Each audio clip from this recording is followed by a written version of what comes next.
Hey guys, it's Crystal Tantric Yogi. I'm a certified Tantra yoga instructor and intimacy coach. And here on my channel at Shakti Realized, I like to talk about healing through Tantra, healing through the sacred arts, and I like to share a little bit of my journey. I'm considering sharing maybe some of my practices and vlogging. So today I want to talk a little bit about hypersexuality as a trauma response. Hi, I'm Crystal Tantric Yogi, a certified Tantra yoga instructor and intimacy coach. I've been studying and sharing the practice of Tantra and yoga for over 10 years now. Recently, I made this huge decision to move to New York City and continue my entrepreneurial journey. On this channel, you will witness me as I go through my many life transitions and challenges, try to grow a business, start my life over, and explore and share what this journey of liberated womanhood has meant for me. My hope is not only to build a business, but I really want to build a community of healing amongst like-minded women so that just maybe we can inspire each other to live our most authentic and liberated lives by just sharing our truths. And I also want to kind of segue that into rebuilding your intimate life after trauma, not maybe going into great detail, but maybe giving you some reference points for what it might look like if you're trying to rebuild your intimate life after trauma, or some of the things you may be going through as you're trying to rebuild or building your intimate life, and the effect that trauma might have that you may not be aware of.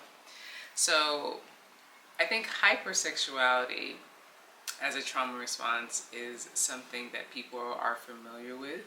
A lot of times, especially if they've gone through any type of sexual trauma, they will have the urge, ironically, to want to engage in, sexual activities, or they will have these urges or have a lot of lust.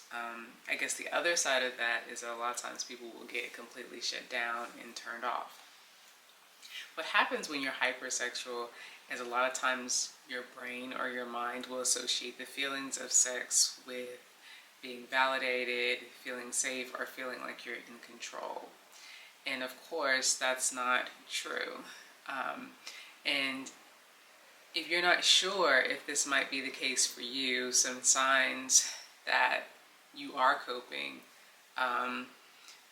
in using sex to do it is after you have intercourse, you may feel unfulfilled, but you keep having or craving similar experiences, or you might again use intercourse to validate you in some type of way, or use physical intimacy to kind of validate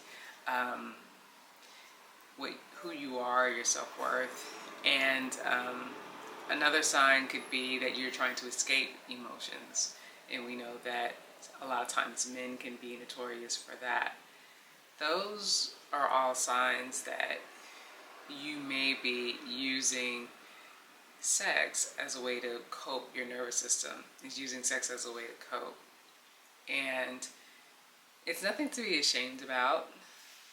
We live in a society that's constantly pushing hypersexuality on us with music, with TV, with advertising, because I truly believe that as a society, like, we are all on some level traumatized because we don't live, especially in the United States, we do not live in a culture that properly teaches us about pleasure.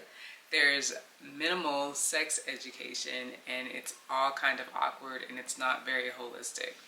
And you rarely hear anybody talk about trauma, yet 1 in 3 women have reported some type of trauma in their life, and a lot of times it is sexually related, or it's a victim of coercion or something like that.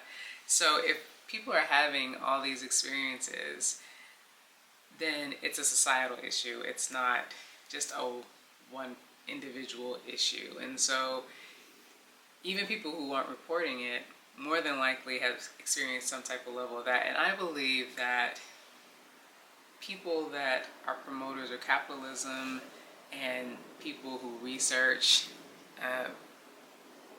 consumerism, for marketing purposes.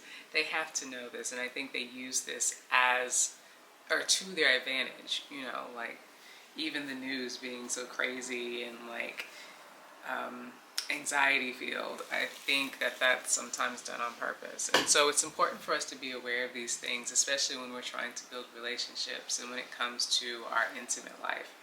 For me personally, I remember there was a time in my life where I was completely just felt shut down and kind of suppressed when it came to intimacy, but I always really craved it, whether it was, you know, the ultimate romantic relationship, or if it was some type of really beautiful sexual experience. I didn't really know what that looked like beyond what I saw on TV, but it was also extremely important to me. And I didn't have the best sex life or intimate life when I did start engaging in intercourse, just because of ignorance, and then also the partnerships, my marriage, you know, we weren't as compatible. And then when I finally got out of my marriage and then entered into a partnership where the sex was amazing, it kind of threw me for a loop, and I became highly attached to the feeling and the high that I was getting from that connection. And some of it probably was spiritual and healing, and to this day I still feel like those interactions and connections transform my life.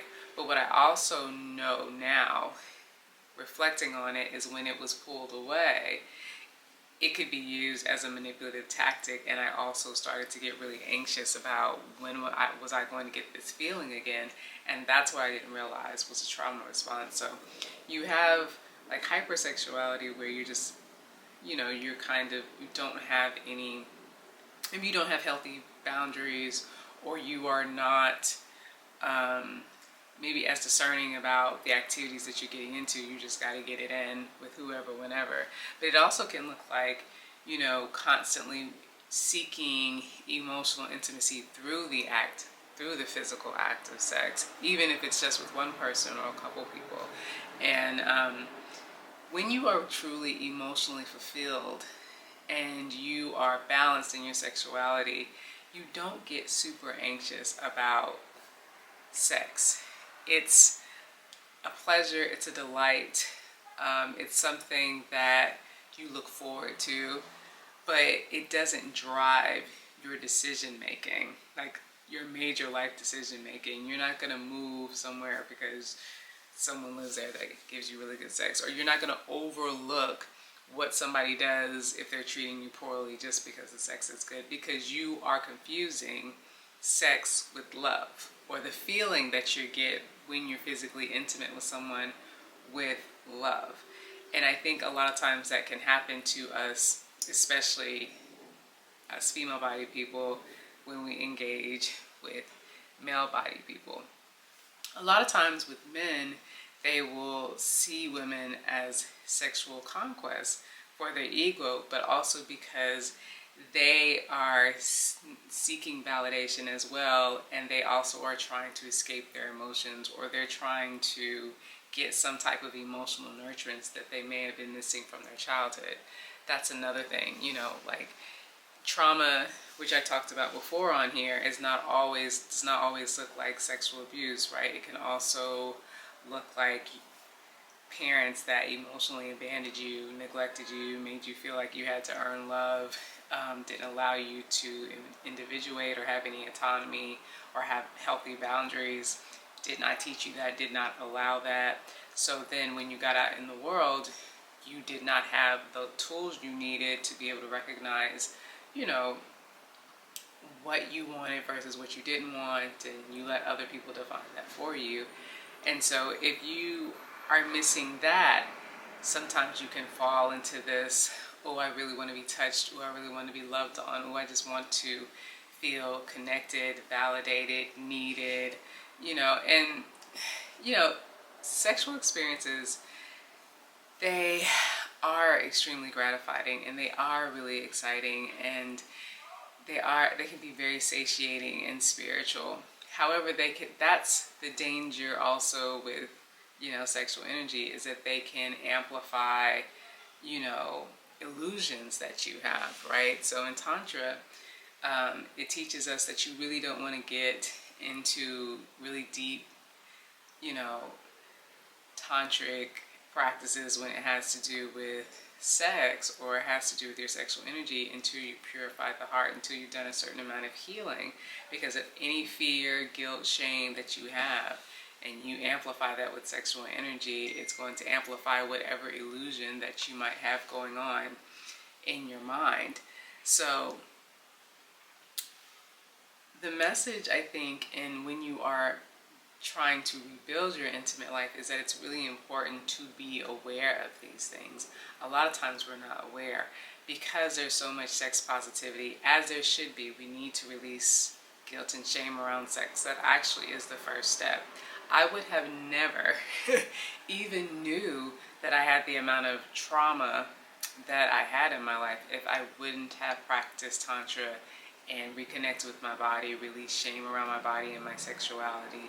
Like, that's oftentimes the first step, is just accepting all of who you are, embracing it.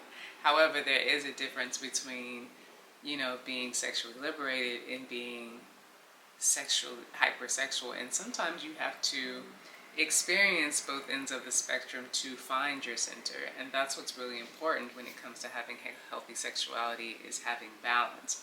So awareness is really key. So again, those signs of, like, if you're looking through poor validation, if you are trying to escape your emotions, if you are feeling empty after you have sex, those are some things to reassess. Also, if you are sexually engaged with someone and you find that there's a lot of manipulation, like you're putting up with a lot of stuff that you normally wouldn't, and you're always making excuses for someone's behavior, and it's not changing even though you're requesting change and you're speaking up, and you find yourself always making excuses for the person, and they're the main person that you're having sex with. Or if you've gotten out of that relationship and then you're really anxious about when's the next time I'm going to have sex, and those could be signs that you need to take a step back and do some deeper healing. Probably time to check on your inner child, time to think back to how you were raised and how that might be affecting how you are engaging in your adult affairs and adult relationships. This video may have been a little bit all over the place, but the idea was just to kind of start a conversation around this. I am thinking that this would be a great workshop. I had my first online workshop on trauma called The Role of Reframing the Erotic and Healing Trauma. And rebuilding your intimate life was a part of the online workshop, but the workshop went so long, we really did not get to go over that in detail. So I'm thinking that may be my next online workshop. I'm also thinking that it would be nice to kind of create an ebook around that topic too. There's so much to explore when it comes to actually rebuilding your intimate life after trauma. You want to definitely do it slowly, but you need to do it with awareness. You need to reflect on, like, how satiating is my intimate life, like with a clear head, by actually acknowledging, like, okay, if I were my girlfriend, how would I see my intimate life? Would I tell her, girl, you need to do better, you can do that all by yourself? Or would I say, girl, you got it going on, like, keep doing what you're doing. Like, you really need to take a step outside of yourself and, think about some of the things I said and see if you fall within that spectrum, especially if it's hypersexuality or if it's sexual suppression, and you're just completely numbed out and you don't know where to begin. I think it's not talked about enough.